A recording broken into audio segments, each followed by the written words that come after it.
Hello, what's happening? We have bits, we have bobs, we have emails, Indosportpodcast at independent.ie. We have the goings on in the world, and we have Will. Hey, Will. Hey, Joe. And look who's come back for more. After a vintage performance on Friday, Dan McDonald's with us. Dan. Thank you, Joe. There's a bang of Connors at the Ryder Cup about this appearance, but I'll still, I'll take it. I'll take it. We will have another episode later on with Connor, who's at the Ryder Cup. That's good. Yeah. There you go. Bit of familiarity. Yeah. No, we're thrilled you're back. We are. I didn't make eye contact when I said that, so You brought an energy on Friday. Great banter, Joe. Yeah. You did. A palpable energy that the public picked up on. The inbox is hissing. Oh, lovely. Yeah. You put. I have a feeling I've been brought back for this, but I haven't been told. No, you haven't. Yeah. Honestly, it was just we could not find anyone. Yeah. We built a show around you. No, it was a thought-provoking performance on your part. God. You see, there's always that fine line between insightful or insightful. No. It was good. Do you want? There's a robust email, and then there's a nicer email. Robust. Go for robust. And finish nice. Yes. That's the way to do it. Evening, folks. Long time, first time, etc. Just listening to your latest bits and bobs. Jeez Louise. I can't. I can't decide if Dan McDonald needs a hug or a kick up the arse with a steel toe cap boot. Maybe both simultaneously, says Jamie. Then we had, I think, somebody who very much enjoyed what you brought to the table. Rob C. Slightly lengthy. He gives a blow-by-blow account. Joe, Will, Dan, last Friday's podcast was one of your most entertaining in recent times. Okay, you're on safe ground. To give some context, I live in Nace. Unnecessary. That's an important part of the email. Sufficiently neutral. Yeah. On Saturday morning, I woke to my electricity gone. It was shopping day, so I made my way to Dunn's with my headphones in and a willingness to get over this early setback, listening to the Friday pod. Well, it seemed as though Dan was hell-bent on removing any glimpse of joy I was seeking with his typically excellent analysis, but also his zero-tolerance approach to any joy that Joe or Will wish to express. Simple joy of a 99 being eaten. Indeed. As I navigated my way through the fruit and veg aisles, I could sense Joe was having to earn his money. My trolley filled up with wholesome berries, mandarins, etc., as Joe was clearly being met with some early frost from Dan. In this email, by the way, for no reason, your name is always all caps. It just could be a predictive thing on the phone. No. I feel... He's saying it with feeling. Right, this was written on a laptop. Oh, yeah. This is long. Upon approaching the deli counter, I was about to select my choice of sliced ham when I laughed out loud as Dan referred to his upcoming trip to the Oireachtas. I had to apologise to the person serving me ham, as it seemed as though I was laughing at either her or the ham she was offering. The pod settled down with some superb analysis, and it was clear that Joe had eased some early tension, joyfully aided by Will's desire to build his brand. Very good. What is Will's brand? Is something like Will's brand may actually now be man who wants brand. I think that is Two tweets referring to my building of brands on a follow. That is like wants brand. That's basically. I'm your the brand. guy who wants a brand. That's my brand. brand. However, things took an all too familiar turn for the worse from Dan. The rant about the election price list. This was followed by an extremely sharp and prickly dismissal of a fellow listener who I'm sure put a lot of time into his Champions League email. At this point, I had just selected some nice biscuits for a treat that evening. Dan then launched a scathing attack on Jim Gavin's association with Fianna Fáil. I looked at the biscuits in the trolley and I said to myself, Dan would not approve of these biscuits, so I put them back. Oh dear. In conclusion, I'm putting Friday's Bits and Bobs episode right up there amongst your very best. The perfect combination of expert and honest analysis, unforced humour, genuine chemistry from all three of you. Best regards, Rob C., who went to the trouble of attaching a photo which has a sign saying, I really like Dan. It was the Father Ted, Graham Norton thing with Tony photoshopped out. There you go. Place with Dan. Definitely have the biscuits, Definitely. I've had a few comments the weekend about the small milk. I feel like Connor has started a thing about like small milk in the fridge and how that equates to parenting. Mm-hmm. That is now a thing. Well, I was in my house over the weekend ignoring my children on my phone, and My wife said, "Are you Conor McKeown right now?" So it's become a verb. I had a bit of that as well over the weekend. I was like, you're talking about your time at home when like my 1-year-old had her first haircut at the weekend. It just happened to be given to her by her 4-year-old sister while I was minding them. I was like, I was in the other room, and then I come back and there was like hair in the bin. Oh no! And who does this belong to? And it was pointed out, you can go on and talk in your pods about this and that, and like you're not attentive. So there you go. You McKeowned that one. You McKeown that one. But are you McKeowning right now? That's good. That's his contribution to like parenting. Yeah, he did message me on Friday saying I'm suing, but that's another day's work. That's fine. James, who once unfavourably compared my pronunciation to Tim Vickery's, he noted on a recent episode my Rafinha, and he said, "Textbook, no notes, James." To which I said, "Obrigado." Rafinha. I like that. Yeah. On the Ryder Cup format thing, long time, first time in brackets to annoy Dan, and a short one on the Ryder Cup pairings. The President's Cup used the format of you pick, we pick. For example, Abraham Answer asked to play Tiger Woods in 2019 and lost. Kind regards, Tom from Louth. Thanks, Tom. I didn't know that. Shows how little we pay attention to the President's Cup, doesn't it? Is the problem. Final day of it. Yeah. Fellas, listen to your piece about football teams kicking the ball into touch on purpose to press opposition.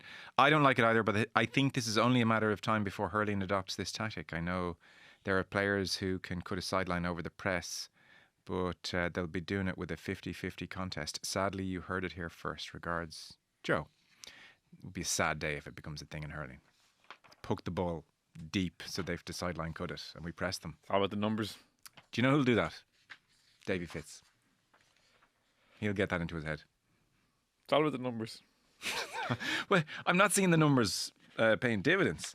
The reason, Barry, final one, this is kind of all any other business from Friday's bits and bobs. The reason 1990s Champions League football was the heyday was because it tapped into, for Irish and UK football fans, the unknown. The dominant teams in the Champions League were not the teams we watched every weekend in the Premier League, so watching Ajax, Juve, Milan, Borussia Dortmund and Madrid every Tuesday, Wednesday showcased the very best in the world that we would otherwise not have been able to watch. It tapped into the giddiness of a World Cup full of stars we had never heard of. And naturally, the Premier League's somewhat global dominance since has taken a bit of the sheen away from the unknown. It is less magical as a result, says Barry. I think there's some truth in that. I think that's a solid point. Yeah, I mean, like six solid point. Barry, don't be bowled over. Six clubs. Nicest thing you've ever said about it. Thank you. 6 clubs from the Premier League in it is a bit mad when you think about it. And I understand why it's happened and it's market forces, and I get it. But that's different to what the competition was designed to be initially. So, yeah. Bring back the 2 group stages. That's what I say. Yeah. On the afterglow of Kate O'Connor, King McPhillips, I was listening to John Tracy on the way home yesterday. He was on the radio and he said something. I wanted to see if you agree with this. He was just finishing up the piece with Kieran Cuddihy and he said, and listen, we just love our athletics in this country. We really do love our athletics. So it's great. And thanks, John, and off he went. And I thought, do we? Are we not rampant bandwagoners? Oh, like it plays, there's no doubt that it plays to the best... to the natural urge of the Irish people to jump on a bandwagon. Athletics is perfect because it doesn't really require week to week commitment, and people will tune in for a final and they can become great national moments when they happen. It's almost a word of mouth. Yeah. And I think we can all be guilty of it. All of a sudden at the weekend it's just what Keane McPhillips is 220, is it? And it's a very easy thing, and it's a sort of a short-term commitment. Yeah, that's required. But does that extend to you too? We're an athletics mad country. We love it. I think people love running though. I think swapping the word athletics with sport would have been a more accurate description of like the fervour that Dan described it. Because I think there was a sense that like 220, Keane McPhillips, Kate O'Connor just before that. I think people were kind of pushing for it, but I think that was the love of sport. And Irish sports people competing, in big events rather than specifically athletics. I don't agree with that because you don't hear it really talked about a huge amount. Yeah, I don't know. Like, we're not watching the Diamond League or anything like that. Like, I get people really enjoy the athletics championships when they're on the major championships and they watch them, and then, like that's fine. But I think if you're only watching the big marquee thing once a year, and you're watching it for a lot of people solely through patriotic eyes, I don't think you can say we love athletics. We're not an athletics mad nation. I'd say that was the first time a lot of us watched the heptathlon in any kind of depth. Really, you know. There can be like a royal we with this stuff. Like sometimes it's like you can be in a sort of a general forum and like, you know, we are the voice of the mainstream here, and that can be annoying too. There are like, I would know committed athletics fans who would like sort of follow some of the events, and they have started to show more of them on TV across the last. Virgin have picked up someone as well, haven't they? Diamond League. Yeah, so it's there, and I think of like, I don't know, like the 90s where we went through a phase of like, you wasn't just watching Sonia in particular in the Olympics. You would have watched her regularly enough in the events, and I think there have been phases, and I kind of wonder. That's if Sonia. Yeah, I know, but what I'm saying is, I'm guessing if we had a more sustained presence at that level, to what extent could it grow? I feel like I watched more athletics growing up. Is that an illusion? Or is that, I feel like maybe because we had a sort of a run of people, maybe we didn't. Maybe it's just you remember the big events and that becomes more dominant in your mind. I feel it was fairly Sonia-centric. And then plus Olympics, obviously, are always big. But it's quite an interesting experience to watch an 800-metre final when you have no Irish involvement versus when Keane McPhillips is running. You know, it just transforms the viewing experience, doesn't it? Yeah, like it's like, God, imagine if we were like a country that had these races popping up the whole time. I think it'd be huge then here, because it is a thrilling thing to watch when you get someone. Is fantastic. If this was say like a UK based show, like they have guys and girls popping up in all the big events, like then maybe we would be devoting loads of time for it, because like the races are very exciting. Like that was a brilliant race. And if we had more of those, would we be more into it and would we be more mad about it? Yeah, we probably would. Oh, I think we would. And it's, you know, it's so striking when you jump around different media. So like the World Championships are on, and so all the Irish sites are focused on ours. But then you'll click into BBC and it's just focused on the UK athletes. Same in the US, and then a handful of superstars sort of punch through across the board. But like I'm talking a handful. It really, like, the BBC coverage is just about the UK athletes. We're just about ours. Like, it's natural. I'm not saying I don't understand this, but then I just wonder, does that translate to? Do you like the sport, or do you like the thrill of supporting your? You know, the latter, I would say. Yeah, I do think it is the latter. The big team sports just have a different sort of whole, I think, than individual sports. I don't know why. You know, like even any of the big sports outside of the really big events don't have that consistent daily following. I don't think, like golf, tennis, like the majors and Grand Slams are absolutely huge, but outside of the real diehards, I don't know. Whereas team sports seem to be, I think, more casually followed week to week.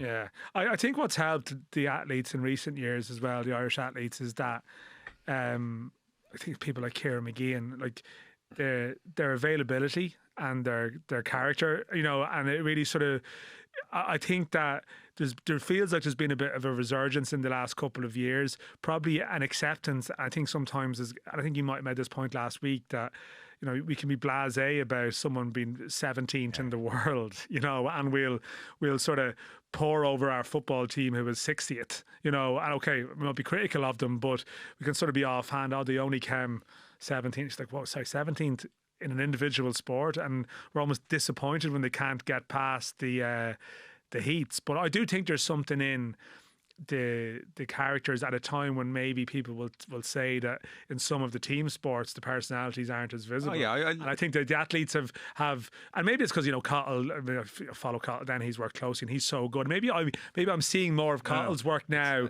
and that it gives me more of I feel in my mind that I'm seeing more of it on a week to week, but that could just be the algorithm. No, I think to be fair, I don't think it is Cahill for like that giant middle Ireland cohort that John Tracy's talking about that love their athletics, and I don't think they do.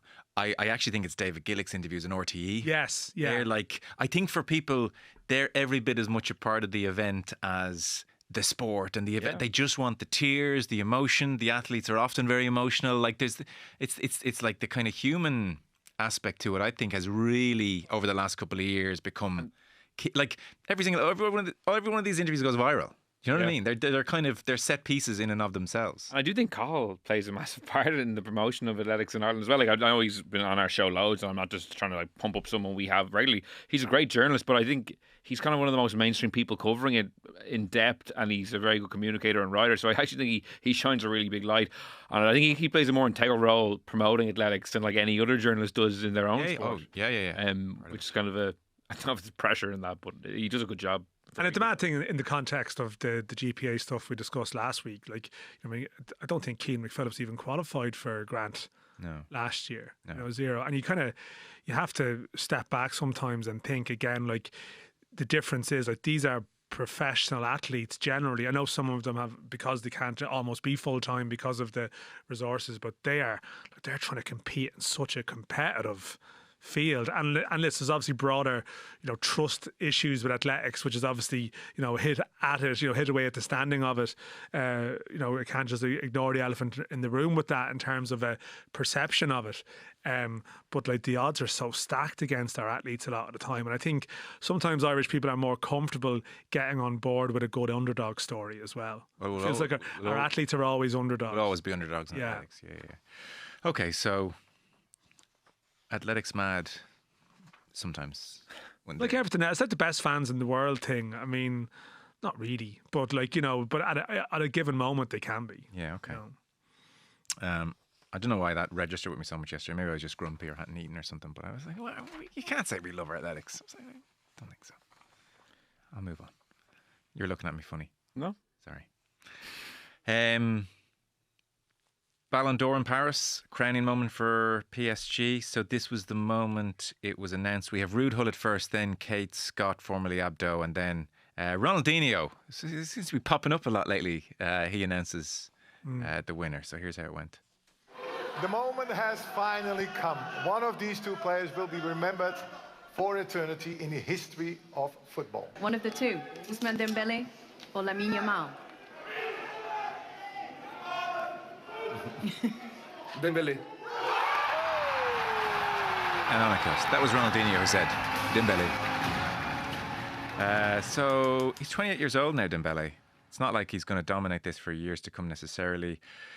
Pips Lamine Yamal, who got the Copa Young Player for the second year in a row. For Dembele, like, it was a strange season for him in that this time last year he was left out against Arsenal. Remember, they were very poor against Arsenal. Callow, he'd had a row with Luis Enrique, but then Enrique moved him to play through the middle, and he scored 25 goals in 20 games, December through to March, 4 goals in the knockout stages of Champions League, 35 all competitions. I remember him as much as anything for when PSG are pressing, and he's like a sprinter in the blocks. Chasing the kick out into the corner, kick off into the corner. No. Well, PSG do that as well, but he's like a sprinter in the blocks.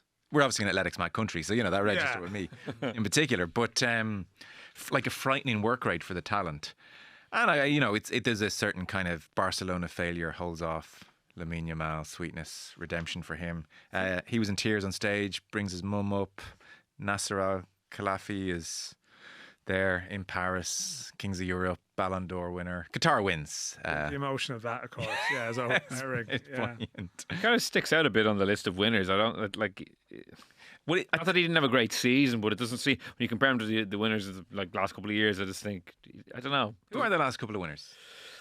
Benzema, Messi, Rodri. Oh, Rodri last year. Yeah. I just see it as like the Messi, Ronaldo era, and then Rodri. We're just in a state of flux now, really, aren't we? Yamal's going to win a ton of them, but it is strange. Like, I find watching PSG, and I think naturally you feel like the Ballon d'Or winner. Okay, Rodri's obviously an exception to that, but often the players who win it are the ones that you will gravitate towards when watching them. And PSG, for me, would be like Kvaratskhelia and even Doué in the run-in last year. I love watching those. And Dembele is like, you respect his, like, the stats are, you can't argue. It was almost the consistency in the stats. But I've seen him play for France quite a few times, probably in the flesh, and he's not someone who's left an impact on me from watching him thinking I've watched one of the greats there. It's not that. Yamal has that, and he's going to win. As I said, he's going to win a stack of them. Yeah, it didn't quite stack up when Gullit saying he's going to leave his mark on, football for eternity. I don't think the 2025 Dembele one will. I think of any winner, he probably is the name that sticks out from the last 20 years the most. He's the 6th French player to win. Go on, other 5, shout. Platini. Dan.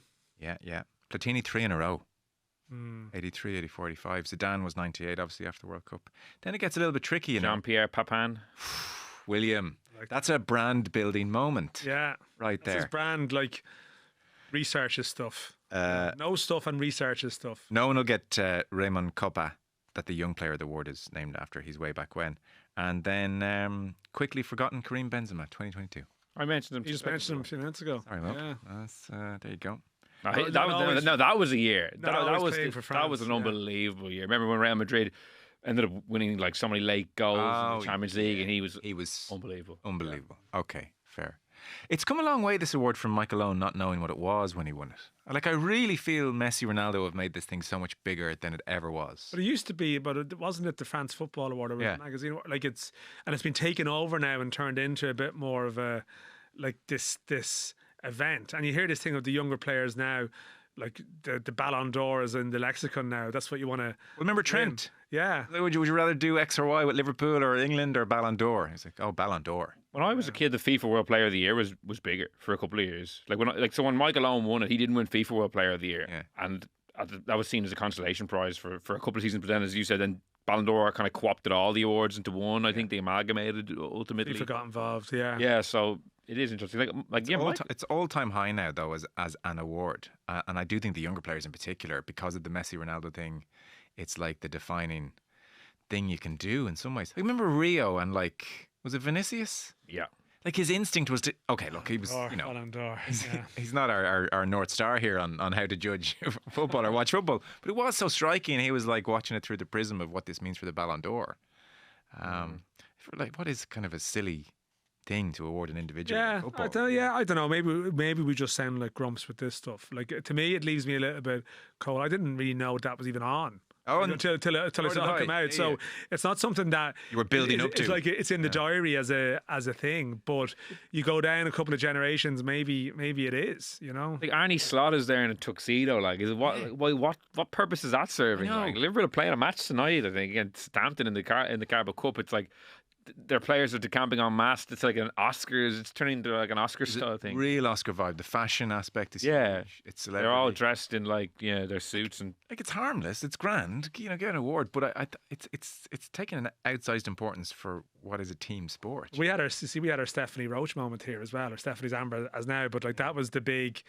That was all about the event and the ceremony as well. The Puskas Award, you know. That was the same people who love their athletics. Yeah, absolutely. It taps perfect. Bandwagon, I'm in it. You It know what I taps mean? perfect into the Irish sort of sporting habits for sure. Michael Owen just got the award on the photo. Like it was That's the thing. It was just like him like posing with like shoot player of the month kind of Anfield. thing. I'm sorry I can't be here with you this evening. It's like every. No, I don't even know if there every was. award There was no ceremony. Yeah, it was just yeah. a photo op. Couriered it over. Yeah. So there were people giving out that Gyökeres won the Gerd Muller Award, thinking he was named best striker. That's just top scorer.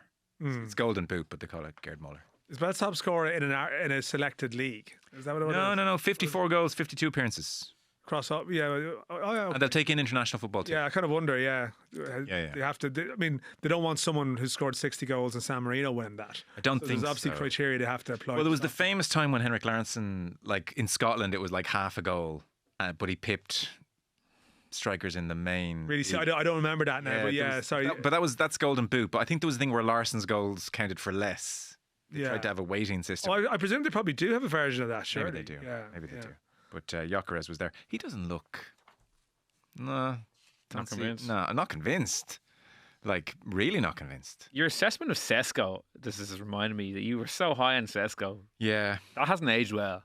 I was high on his highlights reels. Yeah. Like but like Remain really phenomenal. high. Yeah, really high. Like the total package, he has it all. Let's not write him off totally. He's gone into the Bermuda Triangle there. Like, that's the problem. Yeah. Like, I think that know. is it a coincidence that are they signing all the bad players and everyone else is signing the good players, or is there places where you just go to struggle and then you see Rashford come out of it and it's like, oh yeah. Yeah, I saw Paul Scholes give him a good going over actually this week, saying like, Ashford, yeah, he's like, I can't even be happy for this guy. I'm not pleased for him. His attitude was such a disgrace. He did not try. So like, spare me, oh Rashford redemption. well, he's cut his lateness from 20 minutes to 2 minutes. So That's true. So yeah, it's Ousmane Dembele and Atanya Bonmati won the Women's Ballon d'Or for the third year in a row. GAA Longevity Awards, you fired this over, Will. Kieran McGeeney, no surprises, has been ratified as the Armagh senior manager for the 12th successive year, because you sent it over 37 years, and I was like, sorry. So this actually is nuts, and this excludes minor, by the way. We're talking senior Gaelic football. McGeeney, when he was straight out of minors, he went in with the senior intercounty squad in 1989, made his debut in 92, but was straight in 89 training with them. So basically, since 1989 until 2025, inclusive and continuously, he's been involved. Armagh 89 to 07, became Kildare manager straight out of retirement for 6 years, straight in then to the Armagh backroom team and took over from Paul Grimley in 2015. 37 years. That's long. Uninterrupted.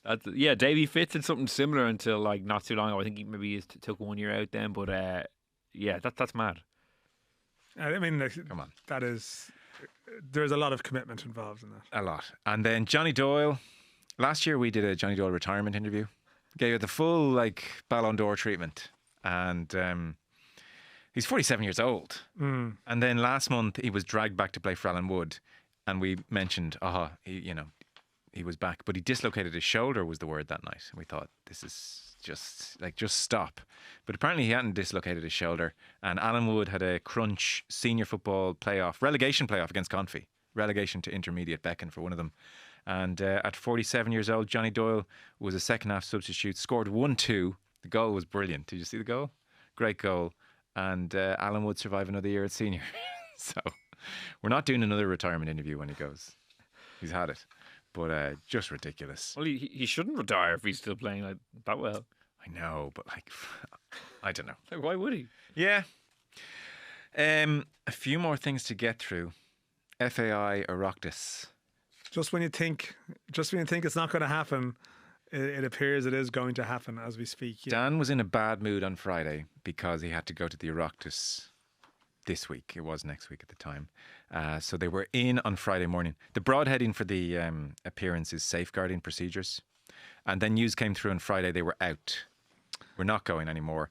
And the FAI logic was there are criminal investigations ongoing. The Garda are investigating alleged abuse in the 1990s by a male coach of female players. And so the FAI said, look, safeguarding procedures is the broad heading. We don't want to prejudice anything. The government were not impressed. Not happy. Yeah. Minister for Sport, Patrick O'Donovan, he was saying, we fund a sporting body that will not engage with the Oireachtas. It's not a great look. And also he was saying, we can, if there are certain things you can't talk about, we're all adults, we can just not talk about them. I go, that's fine. And so the news today, the FAI has reversed its decision to defer their attendance to a joint Oireachtas committee, so they'll now attend Leinster House tomorrow, Wednesday.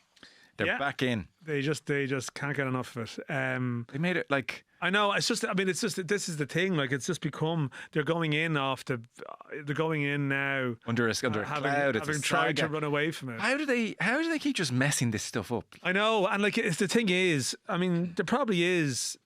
They probably have a kernel of a point about if there is a Garda investigation ongoing, you do have to be careful with that stuff. And I would imagine that it's very likely tomorrow. We'll get on Wednesday that they will just have to not answer some questions, and that's not going to look great. And this is the thing. No, that's fine. Well, I think. See, I would agree with you on that. This is not John Delaney saying to every question. Oh no, my lawyer has advised me. They're gonna they're gonna have to cite this. I just think the FAI it's almost a name recognition. I remember a couple of years ago. This is going a little bit off it, but there was stuff about Evan Ferguson in England, and in this building, I was having disagreements with people going, "We shouldn't even cover this." And look, there was different views on it, and my view was, even if you're saying it's a load of rubbish, if you put Evan Ferguson England in a headline, it almost cements it as what's going on there? Because people would just browse it and go, "Oh, there must be something in that." I feel like the FAI may have a reason for not going to this hearing, but people will just scan it and see FAI refused to show at the Oireachtas committee, and they're thinking, what are they hiding? What's going on? There's something not right there. And as a result, there's been a predictable response to it over the weekend. And look, I'm always torn on this because there is always a massive degree of opportunism with these committees. And there will be people there who see it as their moment to shine, to get their soundbite on the 6-1. Yeah. People who would very rarely give an opinion on anything or could have issues in their own party or their own world that they should be equally sort of held accountable for. But this is their moment. And the FAI is such an easy hit because everyone sort of gets that, FAI getting a kick in it. That sounds right. They probably deserve it. And often they do. The focus groups give a thumbs up to your grandstanding. Absolutely. They're bottom of all the, all the charts on sort of your credibility and your perception. But it's a really good thing to do to get out there. And almost, I even feel that some of the more recent Oireachtas ones, people were trying too hard for that line. They're trying too hard for the Imelda and Munster line that she had with Delaney back in the day. So what was it? That was when I was Scarlet Free or something like that. It was something. She had a couple of she got the 6-1. She didn't maybe get the details, but she got the sound bites. But look, this is also a very serious subject. Like the issue of, and I think maybe by being a little bit flippant, the FAI, the Oireachtas and all this. We are talking about safeguarding. We are talking about issues. Mark Toy has reported in recent weeks, has reported other stuff, which again, raises questions. Inappropriate text messages between coaches and parents of kids. So, but that's why... Serious subjects. Of course it is. And so, I just think... They just make so many odd decisions, the FAI, that it makes you worry about what they're doing when it comes to the bigger ones. This was a very simple case of we've been invited to the Oireachtas committee. We can't just not show up. The PR is horrible. It's a very serious topic. There are certain areas that we'll have to cite. Look, that could be prejudicial. We're not going to get into that. That's fine. And if some politician wants to grandstand and make a show of themselves, let them. Let's for once take the higher ground. Let's be professional. Let's approach this, in good faith, and we'll do our thing, and we can't be blamed if it turns into a circus. But we have to do it. And so then FAI not showing, how do they think that was going to be reported? Even if, as you said, there's probably more than a kernel of legal advice saying now's not the best time. But in reality, you have to go, you have to say there are certain things off limits. We're approaching this in good faith. If you want to do your grandstand thing, if you want to say, God, why'd you take so long to find a manager and turn this into nonsense? Yeah. That's on you. But we're looking for funding from this government. We're going to go there, we're going to be professional, and we're going to show them we're serious people, and we're going to go home. Instead, one of them said, let's just not go. And you're you got to do better than this. They're just killing themselves. It's like the time the Jonathan Hill one where they hold up a fully redacted email. You basically, I think the date was the only thing. The date was the only thing that wasn't redacted. That was bad brand building. Yeah, it was extraordinary stuff. But again, it becomes, and I'm obviously just using this as a phrase, but it's that thing. It's it's not the crime, it's the cover up. And so often with the FAI, that's what it becomes. It's not about sometimes the issue. It's about the treatment of the issue. Yeah. And I would always say about the FAI that a lot of the FAI's mistakes and issues are underpinned, in my view, by a fundamental lack of confidence. And I think there's a real lack of clarity in decision making and a lack of assertiveness and possibly even a lack of clarity around who is making the decisions. And I think possibly a more interesting aspect of this now will be, who made the decision not to go, and then who made the decision to go. You think it was different people? Well, that's the thing. Alan Kelly, and again, this is the thing, if Alan Kelly is suddenly, Alan Kelly at one point had John Delaney sort of out helping him on the election trail, but now Alan Kelly is the moral conscience holding the FAI to account, because that's what you do when you're on the Oireachtas committee. And there's all these weird sort of reframing of characters, okay, is this well, maybe just let that one slide. But Alan Kelly is saying that Tony Keohane, the chair of the board, has rang him to say he's reconsidering.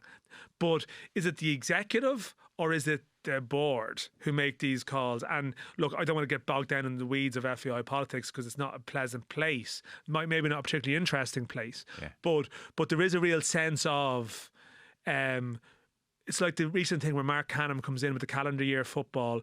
They have a decision, and then the board say, well, actually, we're going to offer exemptions, which undermines the executives who are hired to make decisions. So I'm curious, like, who's making the decisions here? Is it the executives and the legal advice, or is it the board who feel that's my point in a way, because it just, in microcosm, it shows they can't even just make a simple decision on this for the right reason and stick to it.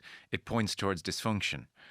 And I know, I get, like, FAI and Oireachtas is charged and forever will be for a certain generation because of that John Delaney appearance. Like, it was so big, but this is not going. It's not going to be that every time. Like, just have the confidence to go in there. It's not going to lead the 6-1 in the same way it did back then. Like, there are Oireachtas committees every day of the week, and they're not interesting enough to be reported. This wouldn't be interesting enough to be reported. And it's a lack of confidence, dysfunction over the decision making, etc.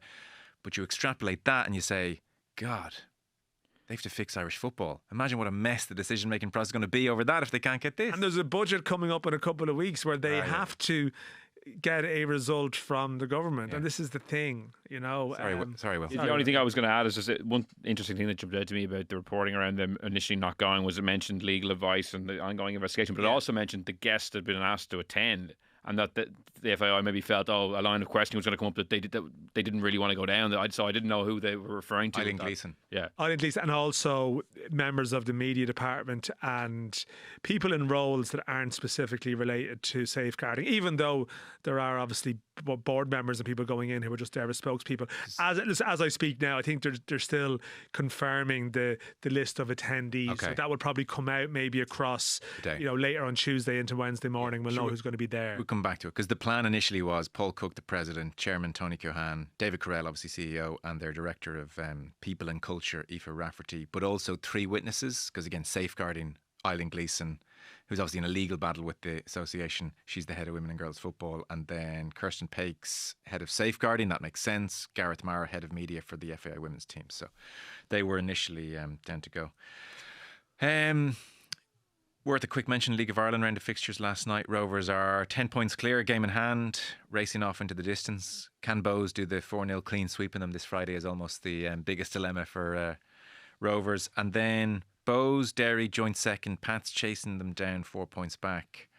Sorry, this is a stupid question. Remind me of, in European terms, the benefit of finishing second over third. Well, if Rovers were to do the double, then the second place team would probably get to start in the Europa League. Okay. The cup is worth a huge amount of money this year.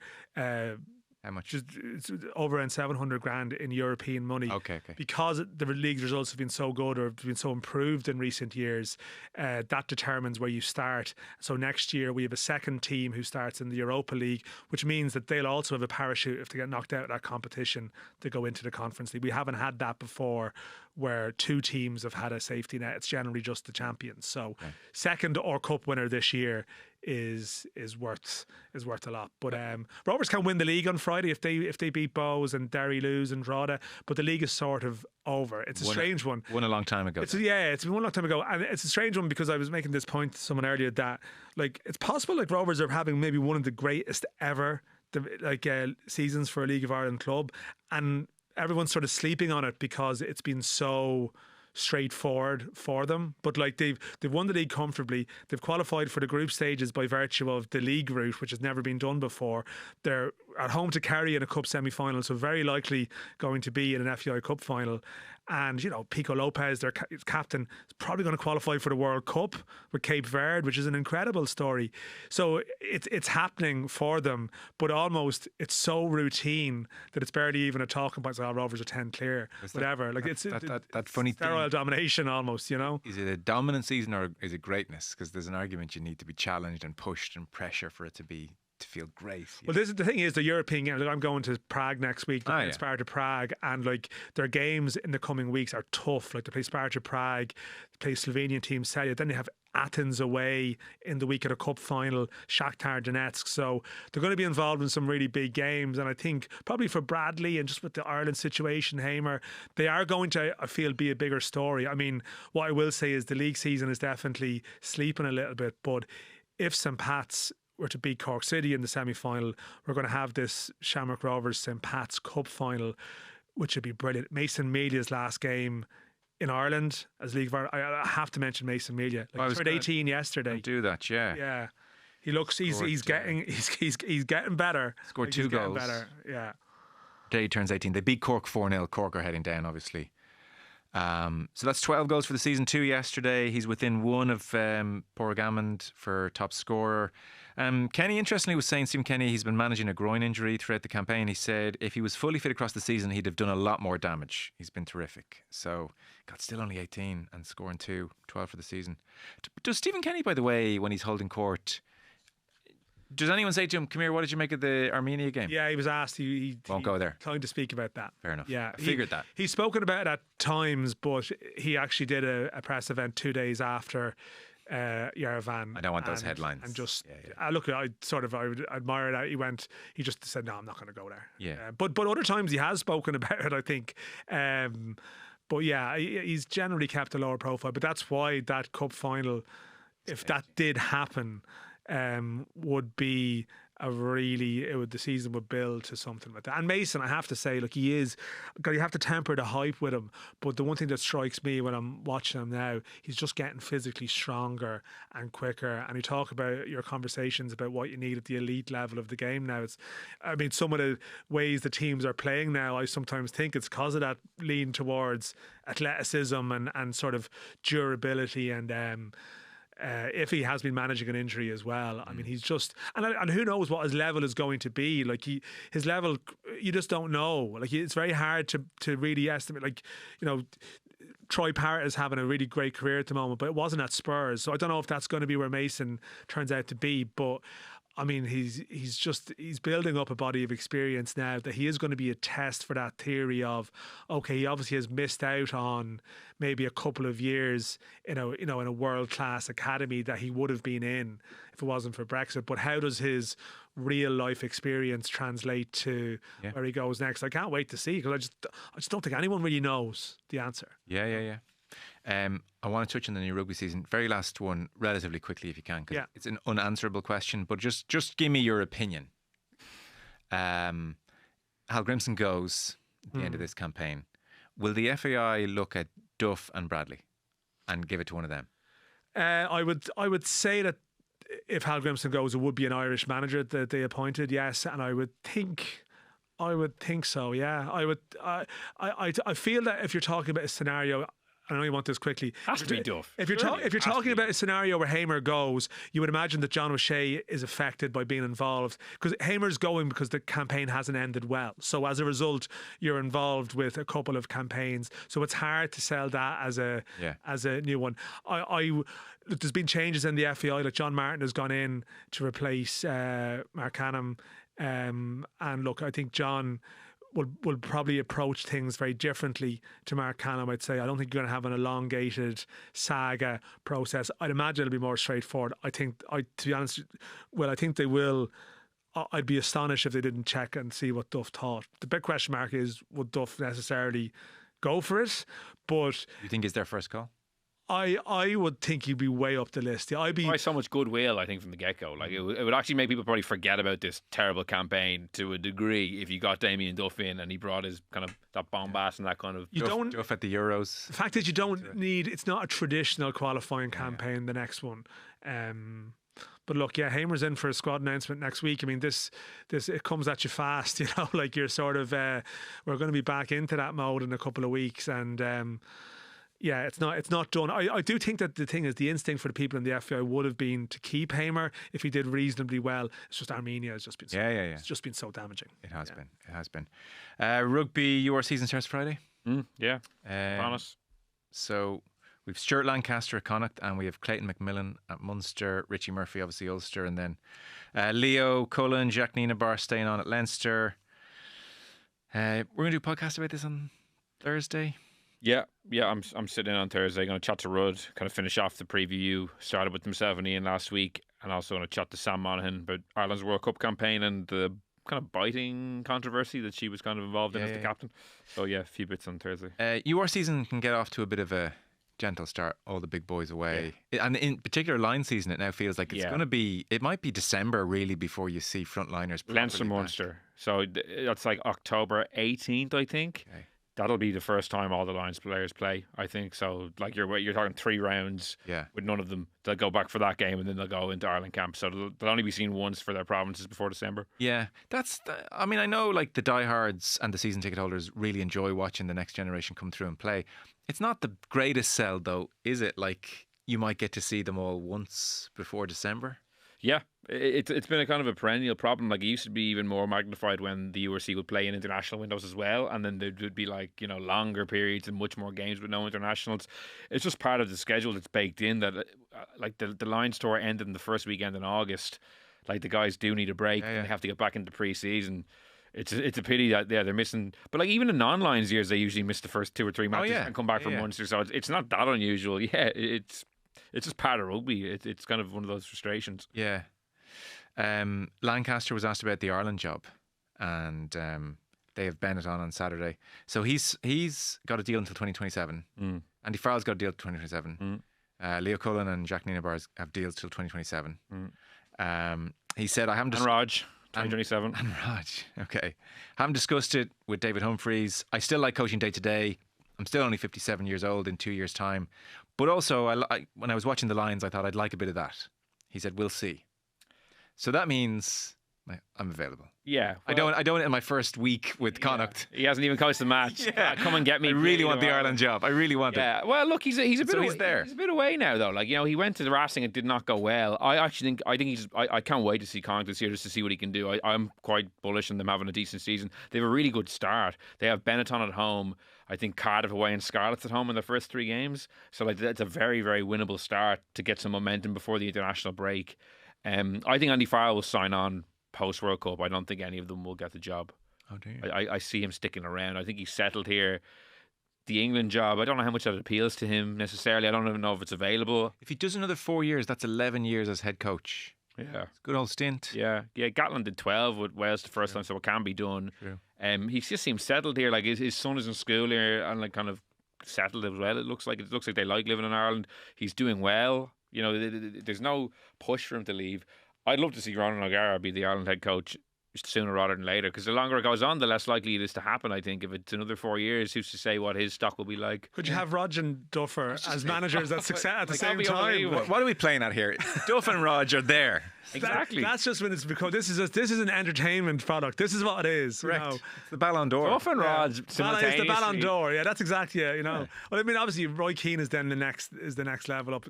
Duff is the next is the intermediate grade of that. But even like, look, I'm not a massive rugby lover, but when Rog is speaking. I would always listen to Rog or his columns. I actually just something about him. It's like the Ruby Walsh thing. There are certain people that Duff's not far off that bracket. I think he has a lot of the same attributes, that there's something about them, and like maybe they've been there, they've been at the top, but it's how they articulate it. They're reluctant. I don't really like this, but I'm really good at it. There's so many traits that they would probably share in common, and it's that same sort of compelling sense that I feel like, I don't really know why, but I feel like I'd read or listen to him talking about anything. I don't know what. It's very hard to explain why that is, but it's just that quality that they have. Some of us just have it, Oh. Yes, it's a joke. Don't. It's not really athletics country, of course. It's Joe Malloy country. The voice. Stop. Mid-market Malloy, as previously discussed. Unbelievable. You just couldn't be cool about that, could you? Yeah, he's the school run favourite. A lot of sort of. What's mid-market Malloy? Am I missing something? I'm already dead. Stop shooting. Mid-market Malloy is sort of Joe. He's the voice of the mid-market. He's just vanilla. What does mid-market mean? It's sort of just like it's vanilla. It's not quite vanilla. No, it's just more. It's just more your sort of meat and 2 veg. Like it's sort of it's a very sort of stable sort of. It's like there's boring. It's boring. It's very mid-market Malloy. It's like athletics country. Do we love it? Because if there's a man who knows the temperature of the country, it is Joe. It's like you're Friday energy finally. Finally, it took us a while to get there, but cold in here. But your interests are very like down the middle. That's it. And no, they're not. I don't think they are. But, okay. In certain. I don't even know what to say to them. What are we talking about here? What's your niche sporting interest? You can judge me by my sporting No, interest. I'm just saying, like in terms of your sport, because you have to be on top of everything. Will it make me rock and roll if I like something niche? Yeah, I like badminton or something. But, Paddle. That's paddle. cool, right? No, but I'm just saying, you're very much on the pulse of like the sort of the talking points that the people are discussing at the water cooler every morning, Joe. That's true. That's a skill. It's hard to know who I am. Did I just mould my personality to fit the job or not? Because you need to be on exactly. top of that stuff. Yeah. It's not. I don't mean that to be harsh. Look, we can't all be rock and roll Dan McDonald, all right? Yeah, I mean, as I make my way to the Oireachtas tomorrow, I'll say, yeah, this is the kind of interest that you like. You know, you need. Get my feckin' question to Will now. Something about my brand, perhaps? No. It's about ROG, I think. God. You've ruined that. Andy Dan. Farrell, ROG. Apologies. You've really ROG ruined and that Duffer. with your guff. It was worth it. I stand over it. There's no... I think it's gone. What were you saying? But I came in talking you about were- ROG and Duffer, and you're on about ROG 2027. You were waffling though. You kept going. Yeah.